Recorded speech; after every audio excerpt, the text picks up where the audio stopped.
6 నెలలు నడిచిపోయిరని రాయబడింది. ఎందుకు? యోర్దాను నీళ్లకు మరి ఈ యాజకులు చూస్తా ఎందుకు భయపడ్డాయి? వారి భుజం మీద దేవుని భారం ఉంది. ఆ భారం ఎత్తుకొని వాళ్ళు నడుస్తూ ఉన్నప్పుడు అమ్మో వీళ్ళని టచ్ చేయకూడదు, అమ్మో వీళ్ళ జోలికి పోకూడదు, అమ్మో వీళ్ళని ముంచాలని నేను ఆలోచన చేయకూడదని వాళ్ళకు మార్గం ఏర్పడిందండి. ఆ యోర్దాన్ నది వాటంతటది ఇచ్చుకుంటా పోయింది. మధ్యలో 6 నెలల బయటికి నడిచిపోయారని రాయబడింది. ఎందుకు?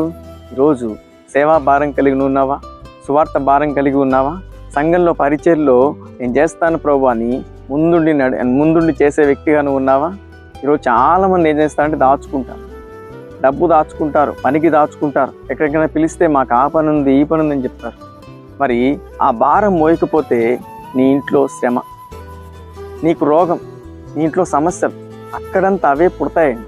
కానీ ఇక యాజకుల అరికాళ్ళు మరి యోర్దాను నీళ్లు ముట్టగానే పారిపోవాలంటే, అలా నీ ఇంట్లో శ్రమ పారిపోవాలంటే, నీ వేదన పారిపోవాలంటే, నీ దుఃఖం పారిపోవాలంటే, ఇంట్లో నప్పులు పారిపోవాలంటే సేవా పరిచర్లో నువ్వు పాలి భాగస్థుడవై ఉండాలి.